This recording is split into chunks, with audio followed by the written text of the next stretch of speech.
Jail manual में बदलाव करके नीतीश कुमार ने आनंद मोहन को रिहा करवा दिया और जब जी कृष्णैया की पत्नी नीतीश कुमार के फैसले के खिलाफ सुप्रीम कोर्ट पहुंची तो नीतीश कुमार पलटकर उन्हीं की अर्जी को खारिज करने की मांग करने लगे और कहा कि कृष्णैया की पत्नी उमा कृष्णैया की ओर से आनंद मोहन को जेल से रिहा करने के खिलाफ दाखिल याचिका सुनवाई योग्य नहीं है, इसलिए इसे खारिज कर दिया जाए। सरकार ने कहा कि आनंद मोहन को जेल से रिहा किए जाने में याचिकाकर्ता के किसी अधिकार का उल्लंघन नहीं किया गया।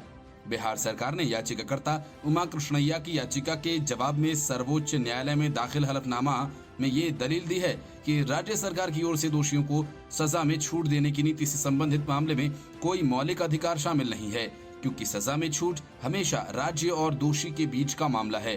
बिहार के जेल महानिरीक्षक एस कपिल अशोक ने 10 जुलाई को दाखिल हलफनामा में आनंद मोहन को समय से पहले जेल से रिहा करने के अपने फैसले का बचाव किया है। हलफनामा में बिहार सरकार ने पीड़ित या उसके रिश्तेदार को किसी अधिनियम या संवैधानिक प्रावधानों के तहत राज्य द्वारा कैदियों को सजा में छूट देने की नीति में हस्तक्षेप करने का कोई अधिकार नहीं दिया। बिहार सरकार ने सर्वोच्च न्यायालय को बताया कि उसने दोषियों को सजा में छूट देने को विनियमित करने के लिए सजा माफी नीति बनाई है। साथ ही कहा, यह नीति सिर्फ दोषी को कुछ लाभ और अधिकार प्रदान करती है और पीड़ित के किसी भी अधिकार को नहीं छीनती है। ये दलील देते हुए बिहार सरकार ने शीर्ष न्यायालय को बताया कि लिहाजा कोई पीड़ित अनुच्छेद 32 के तहत याचिका दाखिल करके मौलिक अधिकारों के उल्लंघन का दावा नहीं कर सकता। बिहार सरकार ने अपने हलफनामे में याचिकाकर्ता उमा कृष्णैया पर संविधान के अनुच्छेद 14 और 21 के उल्लंघन का आरोप लगाया। सरकार ने कहा कि वास्तव में सजा में छूट का दावा करने वाले दोषी भी अनुच्छेद 14 और 21 के उल्लंघन के लिए अदालत का दरवाजा खटखटाते हैं। सरकार ने शीर्ष न्यायालय को बताया कि सभी अधिनियम और अधीनस्थ कानून संवैधानिकता की धारणा के साथ आते हैं और ये किसी अधिनियम को चुनौती देने वाले व्यक्ति पर निर्भर करता है वह ये साबित करे कि ये कैसे संवैधानिक दोष से ग्रस्त है। साथ ही कहा कि जहां तक मौजूदा मामले का सवाल है तो याचिकाकर्ता ये बताने में पूरी तरह से विफल है कि कैदियों को सजा में छूट देने के लिए कानून में किए गए बदलाव कैसे संवैधानिक योजना का उल्लंघन करना है। बिहार सरकार ने शीर्ष न्यायालय से कहा कि वे राज्य के सभी लोक सेवकों की सुरक्षा सुनिश्चित करने के लिए प्रतिबद्ध हैं। सरकार ने कहा कि ऐसे व्यक्तियों के लिए निवारक के रूप में कार्य करने के लिए कानून के तहत पर्याप्त प्रावधान मौजूद है। सरकार ने कहा कि कानून में इस तरह के अपराध करने या इसके लिए सोचने वालों से निपटने के लिए पर्याप्त प्रावधान है। बिहार सरकार ने शीर्ष न्यायालय से कहा है कि सजा में छूट देने के लिए बनाई गई नीति का लाभ सिर्फ आनंद मोहन को नहीं दिया गया है बल्कि कई अन्य को भी दिया गया है। Report news of India. विधानसभा चुनावों में नीतीश कुमार की नाक में दम करने वाले चिराग पासवान की बाकायदा एनडीए में एंट्री हो गई। एलजेपी के दोनों गुट अब एक साथ आने की तैयारी में हैं, क्योंकि बीजेपी इस दिशा में काम कर रही है। बीजेपी के अध्यक्ष जेपी नड्डा ने औपचारिक रूप से एनडीए की होने वाली बैठक में शामिल होने के लिए चिराग पासवान और जीतन राम मांझी को पत्र लिखा है। एनडीए की बैठक 18 जुलाई को दिल्ली में होगी तो विपक्ष बेंगलुरु में एकता कायम करने के लिए माथापच्ची कर रहा होगा। माना जा रहा है कि कैबिनेट में भी चिराग पासवान की एंट्री लगभग तय है और इस बैठक में एनडीए के घटक दल शामिल होंगे। लगभग साफ है कि बीजेपी चिराग पासवान को एनडीए का हिस्सा ही मान रही है। यही वजह है कि चिराग पासवान को बैठक में बुलाया गया। इससे पहले देर रात केंद्रीय गृह राज्य मंत्री नित्यानंद राय और चिराग पासवान की एक बार फिर मुलाकात हुई। इससे पहले जब 9 जुलाई को पटना में चिराग पासवान अपनी पार्टी के कार्यकर्ताओं के साथ महत्वपूर्ण बैठक कर रहे थे, उस दिन भी नित्यानंद राय उनके आवास पर पहुंचे थे। इस दौरान बैठक से पहले लगभग 40 मिनट की बातचीत दोनों के बीच हुई, जिससे ये साफ हो गया कि चिराग पासवान जल्दी एनडीए में शामिल होने वाले हैं। भाजपा के राष्ट्रीय अध्यक्ष जेपी नड्डा की ओर से 2 पत्र लिखे गए। इसमें एक में चिराग पासवान और दूसरे में जीतन राम मांझी का नाम का जिक्र है। दोनों लेटर से स्पष्ट है कि भाजपा ने चिराग पासवान और जीतन राम मांझी को एनडीए में शामिल होने का औपचारिक न्योता दिया है। चिराग पासवान और जीतन राम मांझी को संबोधित करते हुए इस पत्र में लिखा गया कि लोक जनशक्ति पार्टी, रामविलास पासवान और हिंदुस्तानी आवाम मोर्चा राष्ट्रीय जनतांत्रिक गठबंधन के अहम साथी हैं। एनडीए के महत्वपूर्ण साथी दल के रूप में आप प्रधानमंत्री नरेंद्र मोदी जी के नेतृत्व में एनडीए सरकार द्वारा देश के विकास को गति देने वाली सेवा, सुशासन और गरीब कल्याण की यात्रा के प्रमुख सहयोगी भी हैं। पीएम मोदी के नेतृत्व में एनडीए सरकार के द्वारा पिछले 9 वर्षों में देश के बहुआयामी विकास को नई ऊंचाई प्रदान की गई है। एनडीए सरकार में गरीब कल्याण, सांस्कृतिक गौरव और पुनर्स्थापना हुई। आर्थिक प्रगति, देश की रक्षा, सुरक्षा, विदेश में भारत की मजबूत साख के साथ ही अनेक क्षेत्रों में उल्लेखनीय कार्य हुए हैं। एनडीए सरकार ने पिछले 9 वर्षों से सेवा और सुशासन की वास्तविक परिकल्पना को साकार किया। इसका परिणाम है कि पीएम मोदी के नेतृत्व में अमृतकाल का भारत विजन 2047 के नए सपनों को लेकर देश के विकास की यात्रा को जन भागीदारी और जन विश्वास के साथ आगे बढ़ा रहा है। एनडीए के महत्वपूर्ण साथी दल के रूप में भी आपकी भूमिका और आपका सहयोग संगठन गठबंधन को न सिर्फ मजबूत बनाता है बल्कि देश के विकास की यात्रा को भी शुद्धता प्रदान करता है। Report news of India. Delhi में यमुना का पानी उतरने के साथ सियासत का पानी चढ़ने लगा है। अरविंद केजरीवाल ये जानते हुए कि हथनीकुंड बैराज से तय नियमों के मुताबिक ही पानी छोड़ा जाता है और 50,000 क्यूसेक से ज्यादा पानी पूर्वी और पश्चिमी कैनाल में नहीं छोड़ा जा सकता, फिर भी उन्हें ये लगता है कि दिल्ली के साथ बड़ी गहरी साजिश की गई है। फितरती तौर पर सियासत करने वाले अरविंद केजरीवाल अपनी तमाम नाकामियों को ये कहकर छिपाना चाहते हैं कि राजधानी दिल्ली में आई बाढ़ का कोई और कारण नहीं बल्कि एक बड़ी साजिश है। हथनीकुंड बैराज से किसी षड्यंत्र के तहत जानबूझकर दिल्ली में पानी छोड़ा जा रहा है। आम आदमी पार्टी ने भाजपा पर बेहद गंभीर आरोप लगाते हुए ये दावा किया कि भाजपा हरियाणा में अपनी सरकार के जरिए बाढ़ प्रभावित दिल्ली को और डुबाने के लिए हथनीकुंड बैराज का इस्तेमाल कर रही है। दिल्ली सरकार के मंत्री सौरभ भारद्वाज ने कहा कि 1978 में इससे भी ज्यादा भीषण बाढ़ आई थी, लेकिन दिल्ली में बारिश नहीं हो रही है। तो फिर सवाल ये उठता है कि दिल्ली में यमुना नदी का जलस्तर 1978 के स्तर से कैसे ऊपर उठ गया। उन्होंने कहा कि जब 6 दिन से दिल्ली में बारिश नहीं हो रही है तब भी बाढ़ का आना ये सोचने वाली बात है। सौरभ भारद्वाज और अरविंद केजरीवाल के बेतुके आरोप का बीजेपी ने करारा जवाब दिया। पार्टी ने इसे सिर्फ केजरीवाल का स्टंट करार दिया और कहा कि हरियाणा पर झूठे आरोप लगाकर केजरीवाल बच नहीं सकते और न ही जनता को गुमराह कर सकते हैं। आम आदमी पार्टी के आरोपों का जवाब हरियाणा सरकार ने भी दिया। हरियाणा के खट्टर सरकार ने इस पर जवाब देते हुए कहा कि आम आदमी पार्टी के दावे भ्रामक हैं और 1 लाख क्यूसेक से अधिक पानी का प्रवाह वाले पानी को दूसरी तरफ नहीं छोड़ा जा सकता। हरियाणा की सूचना और जनसंपर्क विभाग के ट्विटर पर यह ट्वीट किया गया और कहा कि केंद्रीय जल आयोग के दिशा निर्देशों के अनुसार 1 लाख क्यूसेक से अधिक प्रवाह वाला पानी पश्चिमी यमुना और पूर्वी यमुना नहर में नहीं छोड़ा जा सकता। इसके पहले सौरभ भारद्वाज ने कहा कि हथनीकुंड बैराज से 3 तरफ से पानी छोड़ा जाता है। यमुना नदी के साथ वेस्टर्न और ईस्टर्न कैनाल से भी हथनीकुंड का पानी निकलता है। यमुना का पानी सीधा दिल्ली के बीचों बीच से होकर निकलता है और इस बार सारा पानी षड्यंत्र के तहत दिल्ली की तरफ छोड़ा गया। 12 और 13 जुलाई को यूपी की तरफ जाने वाली ईस्टर्न कैनाल में पानी नहीं छोड़ा गया। बीते साल 4 लाख क्यूसेक पानी हथनीकुंड बैराज से छोड़ा गया, लेकिन वो दोनों कैनाल्स में छोड़ा गया।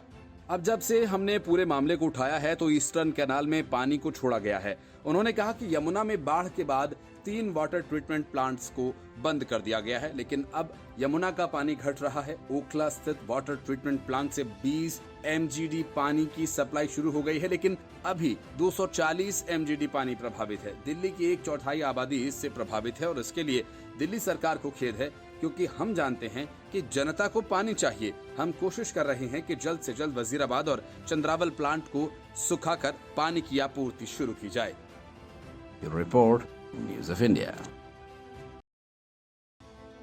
फ्रांस के दौरे पर गए पीएम मोदी को वहां के सर्वोच्च सम्मान the grand cross of the legion of honour से सम्मानित किया गया। पीएम मोदी पहले भारतीय प्रधानमंत्री हैं जिन्हें यह सम्मान मिला। ये बात न तो कांग्रेस को पची और न ही अरविंद केजरीवाल को। राहुल गांधी ने तो यहां तक कह दिया कि राफेल का सौदा करने की वजह से पीएम मोदी को फ्रांस के राष्ट्रीय दिवस पर बुलाया गया। पीएम मोदी को मिले सम्मान पर गर्व करने की जगह अरविंद केजरीवाल और कांग्रेस ने सोशल मीडिया पर प्रोपेगेंडा फैलाना शुरू कर दिया। इन्होंने यहां तक कहना शुरू कर दिया कि ये सम्मान मिलना बड़ी बात नहीं है इससे, क्योंकि ये तो पहले ही 10 लाख लोगों को दिया जा चुका है। ये भी कहा जाने लगा कि ये सम्मान तो अभिनेता शाहरुख खान, शशि थरूर को भी मिल चुका है। कांग्रेस ने national media personality Surendra Rajput ने भाजपा आईटी सेल के प्रमुख अमित मालवीय के लिए आपत्तिजनक शब्दों का इस्तेमाल करते हुए दावा किया कि अब इस खेल में आम आदमी पार्टी कहां पीछे रहने वाली थी। पार्टी के प्रवक्ता सर्वेश मिश्रा ने अमित मालवीय को झूठा और सौदागर कहा। शाहरुख खान और शशि थरूर ने ये पुरस्कार मिलने का दावा किया। यूपी कैडर के रिटायर्ड अधिकारी विजय शंकर ने दावा तो कर दिया कि शाहरुख खान, शशि थरूर, मनीष अरोड़ा, रुचिर गुप्ता, कमल हासन, अमर्त्य सेन और जुबिन मेहता को भी ये सम्मान मिल चुका है। असल में इन फर्जी दावों की हकीकत आप भी जान लीजिए। फ्रांस के राष्ट्रीय सम्मान की 5 कैटेगरीज होती हैं, जैसे भारत में पद्म पुरस्कार में पद्मश्री, पद्म भूषण और उससे ऊपर पद्म विभूषण आता है, फ्रांस में इसे 5 हिस्सों में बांटा गया है: night, officer, commander, grand officer और ग्रैंड क्रॉस। पहले 3 हिस्सों को यहाँ रैंक में गिना जाता है, वहीं उसके बाद से दोनों हिस्सों में टाइटल में गिना जाता है। प्रधानमंत्री मोदी को जो सम्मान मिला वो द लीजन ऑफ ऑनर का ग्रैंड क्रॉस है, अर्थात ये फ्रांस का सर्वोच्च सम्मान है। शाहरुख खान और शशि थरूर को सबसे नीचे वाला, जिसे शेवेलियर कहा जाता है, वो दिया गया था। पीएम मोदी से पहले ये सम्मान सिर्फ 2 भारतीयों को मिला है। पटियाला के महाराजा भूपिंदर सिंह, पंजाब के पूर्व मुख्यमंत्री कैप्टन अमरिंदर सिंह के दादा को 1930 और कपूरथला के महाराजा जगजीत सिंह को 1926 में मिला था। Report, news of India. विपक्षी एकता होने से पहले विपक्षी पार्टियां ही टूटने लगी हैं। पटना बैठक में शामिल होकर शरद पवार लौटे तो इनकी पार्टी तहस नहस हो गई। बैठक का आयोजन करने वाले नीतीश कुमार की हालत लगातार पतली होती जा रही है। पता नहीं कब जेडीयू टूटकर बिखर जाए। विपक्षी एकता के गीत गा रहे अखिलेश यादव को झटके लगना शुरू हो गए। पार्टी के विधायक दारा सिंह चौहान ने समाजवादी पार्टी से इस्तीफा देकर बड़ा धमाका कर दिया। घोसी से विधायक दारा सिंह ने विधानसभा अध्यक्ष सतीश महाना को अपना इस्तीफा भेजा। दारा सिंह अभी दिल्ली में हैं। ऐसी चर्चा है कि वे जल्द ही बीजेपी में लौट सकते हैं। दारा सिंह योगी सरकार में वन एवं पर्यावरण मंत्री रह चुके हैं। 2022 के विधानसभा चुनाव से पहले दारा सिंह को अखिलेश यादव ने समाजवादी पार्टी ज्वाइन करवाई थी। पिछले दिनों सुहेलदेव भारतीय समाज पार्टी के ओम प्रकाश राजभर ने दावा किया था कि समाजवादी पार्टी के कई विधायक और सांसद हमारे और भाजपा के संपर्क में हैं। कई इनमें से अखिलेश यादव के रवैये से नाराज हैं। उन्होंने दावा किया था कि सपा के कई विधायक और सांसद दल छोड़कर कुछ सरकार के विस्तार में शामिल होना चाहते हैं। कुछ है जो लोकसभा का टिकट चाहते हैं। वे दिल्ली तक अपना जुगाड़ बिठा रहे हैं। दारा सिंह के इस्तीफे के बाद अब राजभर की बातों में सभी को दम नजर आने लगा है। सपा में शामिल होते ही दारा सिंह चौहान ने बीजेपी पर जमकर हमला बोला था। उन्होंने कहा था कि जब साल 2017 में बीजेपी की सरकार बनी थी तो ये नारा दिया गया था कि सबका साथ सबका विकास, लेकिन साथ तो सबका लिया, पर विकास कुछ चंद लोगों का ही हुआ। उन्होंने कहा था कि प्रदेश में रहने वाले चंद लोगों का विकास हुआ और बाकी लोगों को उनके हाल पर छोड़ दिया गया। क्या ऐसे में देश आत्मनिर्भर बनेगा जब लोगों को गुलाम बनाने की साजिश हो रही है? उन्होंने कहा था कि गरीबों को थोड़ा सा अन्न राशन का लालच देकर ठगने और गुलाम बनाने की साजिश हो रही है। लेकिन अब गरीब और पिछड़े समाज के लोग इस बहकावे में नहीं आएंगे। बीते चुनाव में पिछड़ों ने, दलितों ने, सड़क पर बेरोजगार घूम रहे नौजवानों ने बीजेपी को पूरा समर्थन दिया था। किसानों ने अपनी लहलहाती फसल के लिए समर्थन दिया था, लेकिन जब इस ठंड में उसे घरों में सोना चाहिए, वो अपनी खेती में जानवरों से फसल की रक्षा करने के लिए चारपाई लगाकर बैठा हुआ है। दारा सिंह चौहान पूर्वांचल के कद्दावर नेताओं में से एक है। दारा सिंह ने अपना राजनीतिक सफर बसपा से शुरू किया था। वे 1996 और सन 2000 में राज्यसभा के लिए चुने गए थे। उन्होंने 2009 में बसपा के टिकट से घोसी सीट से लोकसभा का चुनाव लड़ा था और ये चुनाव वे जीते थे। इसके बाद 2015 में बीजेपी में शामिल हो गए। उन्होंने 2017 का विधानसभा चुनाव लड़ा और इसके बाद 2022 में वे बीजेपी से समाजवादी पार्टी में आ गए थे। Report, news of India. Chirag Paswan के एनडीए में शामिल होते ही जेडीयू के जख्म हरे हो गए। जेडीयू के मुख्य प्रवक्ता केसी त्यागी ने कहा कि बीजेपी अपने मित्रजनों को अंदर ही अंदर कमजोर करने का काम करती है। बीजेपी ने पशुपति कुमार पारस और चिराग पासवान को लड़ाया, फिर भतीजे को डंप किया और चाचा को मंत्री बनाया। अब भतीजे को ऊपर उठाने और चाचा को डंप करने की कोशिश है। केसी त्यागी ने भाजपा पर हमला जारी रखते हुए कहा कि हमने भी 2020 के विधानसभा चुनाव के वक्त कहा था कि चिराग पासवान आधुनिक हनुमान हैं, जो बजाय लंका की अयोध्या को ही आग लगा रहे हैं। जानबूझकर साजिश के तहत जेडीयू की संख्या कम की गई। इन सारे षड्यंत्र के पीछे बीजेपी की मानसिकता काम कर रही थी और चिराग पासवान उनके मोहरे बने हुए थे। चिराग पासवान को लेकर केसी त्यागी की टिप्पणी से साफ है कि जेडीयू अंदर से हिल गई है। वजह ये कि बिहार के लगभग 56% वोटर्स 18 से 40 के बीच की आयु समूह के हैं। चिराग पासवान बिहार के ही नहीं, देश के उभरते हुए एक युवा नेता हैं। बिहार में इनकी लोकप्रियता काफी है। बीजेपी ने भी इस सच को समझते हुए एक युवा सम्राट चौधरी को राज्य की कमान सौंपी है। नीतीश कुमार के बाद बिहार को एक युवा मुख्यमंत्री मिले तो कोई आश्चर्य नहीं होना चाहिए। चिराग पासवान की पार्टी की पकड़ सभी जातियों पर है। चिराग को सभी जाति के लोग पसंद करते हैं। 2020 विधानसभा चुनाव में चिराग पासवान ने 135 सीटों पर चुनाव लड़ने का फैसला किया और ज्यादातर ऐसी सीटों पर उम्मीदवार दिए जहां से जेडीयू के उम्मीदवार मैदान में थे। हालांकि ये भी कहा गया कि वे ये सब बीजेपी के ही इशारे पर कर रहे थे। नतीजा ये हुआ कि करीब 6% वोट पाकर खुद की पार्टी को तो नहीं जीता पाए, लेकिन जेडीयू की सीटों की संख्या को पिछले चुनाव के मुकाबले 28 कम करने में वे सफल रहे। जेडीयू 43 सीटों पर ही जीत सकी। चिराग ने इस खेल से नीतीश कुमार को काफी नुकसान पहुंचाया था। अभी 2024 में लोकसभा चुनाव और 2025 में बिहार विधानसभा का चुनाव होना है। ऐसे में बीजेपी बिहार में काफी फोकस किए हुए है। केंद्रीय गृह मंत्री अमित शाह बिहार का कई बार दौरा कर चुके हैं। इसके साथ ही बीजेपी इन दिनों नीतीश के खिलाफ वाले सभी नेताओं को भाव दे रही है।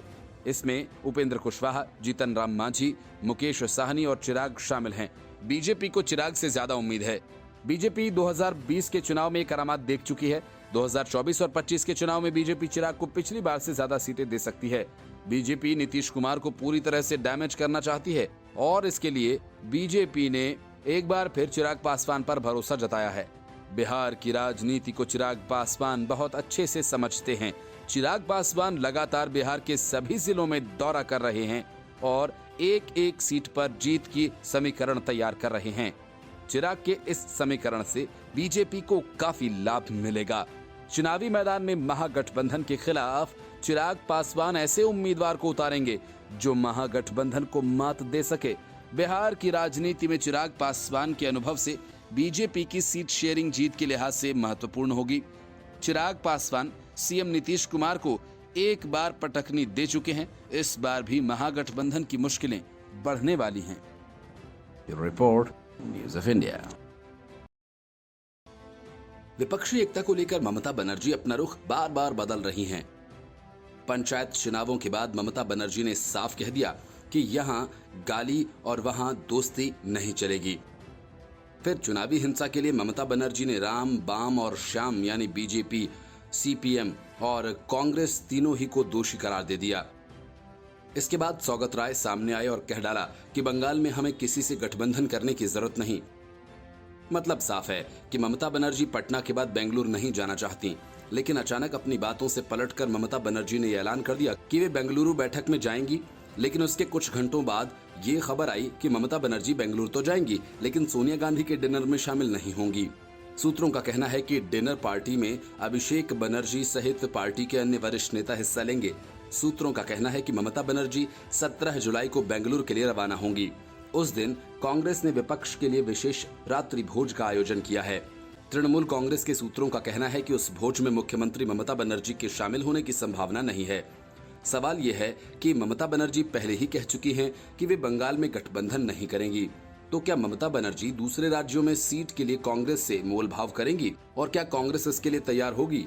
माना जा रहा है कि ममता बनर्जी इसी वजह से डिनर में शामिल नहीं होकर कांग्रेस पर दबाव बनाना चाहती हैं। अगर बात बनी तो ठीक, नहीं तो ममता बनर्जी अपनी फौज के साथ लौट आएंगी। इसके पहले पटना में हुई बैठक में ममता बनर्जी ने बंगाल कांग्रेस के रवैये को लेकर नाराजगी जताई थी और बैठक में राहुल गांधी के सामने ही बंगाल कांग्रेस के विरोध का मुद्दा उठाया था।